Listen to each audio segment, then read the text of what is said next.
మనం ఎప్పుడు వినే మాట అడంగల్ పహాని. అడంగల్ అనో పహాని అనో లేదా అడంగల్ పహాని అనో కలిపి ఒక పదంగా వింటుంటాం.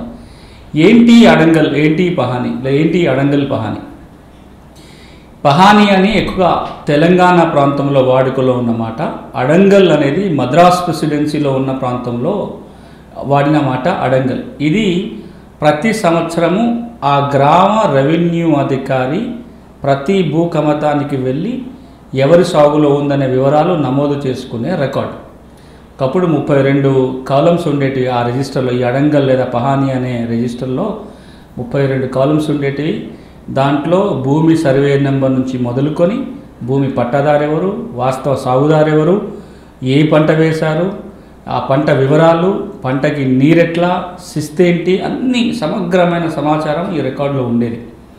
సంవత్సరానికి ఒకసారి ఈ పహాని రాయటం అయిపోయిన తర్వాత జమాబందీ ప్రక్రియలో భాగంగా పై అధికారులు అంటే revenue inspector, tahsildar, revenue divisional officer, RDO, joint కలెక్టర్లు గ్రామాలకు వెళ్ళి ఈ అడంగల్ పహానిని ఇన్స్పెక్షన్ చేసి సంతకాలు పెట్టేవాళ్ళు. అప్పుడు ఆ కాపీ అధికారికంగా తయారయ్యేది. ఆ కాపీని మనం తీసుకోవడానికి కూడా అవకాశం ఉండేది. ఇదే అడంగల్ లేదా పహాని. ఇప్పుడు ఎప్పుడైతే కంప్యూటర్లో రికార్డు రాయటం మొదలుపెట్టారో ప్రాధాన్యత తగ్గిపోయింది. ఇక తెలంగాణ రాష్ట్రంలో అయితే ఈ రోజున కేవలం ఆర్ఓ రికార్డే ఉంది తప్ప అడంగల్ పహాని రాసే ప్రక్రియ కూడా ఆగిపోయింది. మొత్తంగా ఒక భూమి ఏ సంవత్సరం ఎవరి సాగులో ఉంది అనే నిర్ధారణ చేసుకోవడానికి అధికారికంగా ఉపయోగపడే రికార్డ్ అడంగల్ లేదా పహాని. దీన్ని మొదట తయారు చేయడానికి కారణము భూమి శిస్తును వసూలు చేసుకోవడానికి. ఆ తర్వాత కాలంలో ఇది రకరకాల ఉద్దేశాల కోసం ఉపయోగించుకోవడం జరిగింది. ఇప్పటికి కూడా కోర్టులు ఇంజక్షన్ ఆర్డర్లు ఇచ్చినప్పుడు కావచ్చు, భూమి హక్కుల నిరూపణలో కావచ్చు, రకరకాల అవసరాల కోసం నేటికి కీలకంగా ఉపయోగపడే రికార్డు ఈ అడంగల్ పహాని. ఇక రెండో మాట వినపడుతుంటుంది ఎక్కువగా కేకే ల్యాండ్స్, కేకే భూములని, ఖరీజ్ ఖాతా అని మనం వింటూ ఉంటాం. ఏంటి ఖరీజ్ ఖాతా?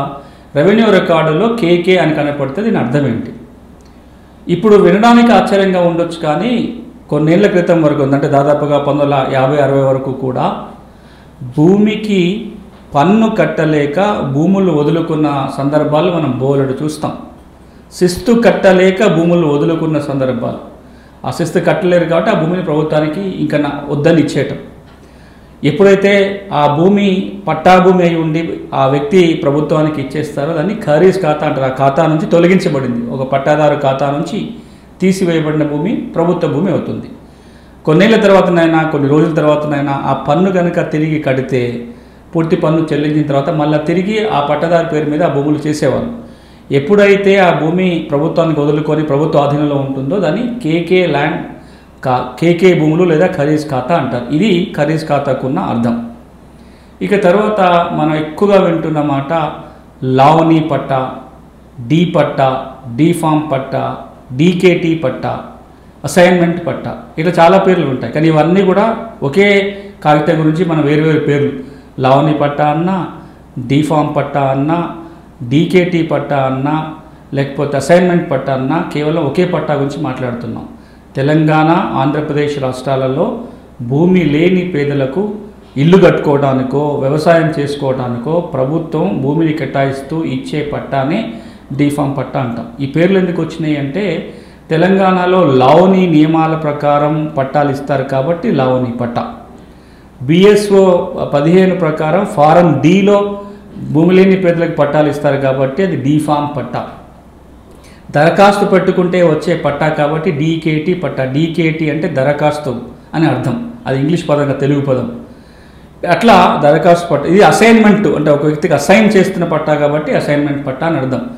ఏవైతే డీఫామ్, డీకేటీ, అసైన్మెంట్, లావణీ పట్టాలు ఉన్నాయో ఏ వ్యక్తికి అయితే పట్టా ఇస్తారో ఆ వ్యక్తి ఆ భూమిని అనుభవించాలి. తరతరాలుగా తన వారసులకు వెళ్తుంది, కానీ అమ్మకాలు కొనుగోలు చేయడానికి వీలు లేదు అనేది చట్ట నియమం. ఇక మరొక మాట ఎప్పుడు ఉంటుంది, భూముల్లో ఎన్ని రకాలు ఉంటాయి, ఏమేమి భూములు ఉన్నాయి చాలా వింటుంటాం మనం. భూదానని, సీలింగ్ భూములని, అటవీ భూములని, లేకపోతే సీలింగ్ మిగులు భూములని, ఇట్లా చాలా భూముల రకాలు వింటుంటాం. అసలు భూములు ఎన్ని రకాలు ఉంటాయి? భూములు సర్వే సెటిల్మెంట్ చేసినప్పుడు, అంటే ఎప్పుడైతే భూముల్ని కొలిసి రికార్డులు తయారు చేశారో అప్పుడు తయారైన రికార్డులో మనకు కేవలం 2 రకాల భూములే కనబడతాయి. ప్రభుత్వము లేదా ఇనాం, ఇంకో 3వ కేటగిరీ అందులో రాదు. మరి అందుకే తెలంగాణలో సేత్వార్ కానీ, ఆంధ్రప్రదేశ్ రాష్ట్రంలో మన ఆర్ఎస్ఆర్ కానీ, ఎస్ఎఫ్ఏ కానీ, లేదా మన డైగ్లాట్ కానీ మీరు తీసి చూసినట్లయితే జీ లేదా ఐ అని ఇంగ్లీష్ అక్షరాలు ఉంటాయి. లేకపోతే తెలుగులో రాసేటప్పుడు సా లేదా ఈ అని ఉంటుంది. సర్కారు లేదా ఇనాము, గవర్నమెంట్ లేదా ఇనాం అని అంటుంది. జీ అంటే గవర్నమెంట్, ఐ అంటే ఇనాం. ఎక్కడైతే జీ అని ఉందో అదంతా గవర్నమెంట్ ల్యాండ్, ఎక్కడైతే ఈ అని రాస్తుందో అది ఇనాము. మరి పట్టాభూమి ఎక్కడి నుంచి వచ్చింది దాంట్లో అంటే జీ అని రాసుండి పట్టాదారు కాలంలో కనుక ఒక వ్యక్తి పేరు ఉంటే దాన్ని మనం పట్టాభూమిగా భావించాలి.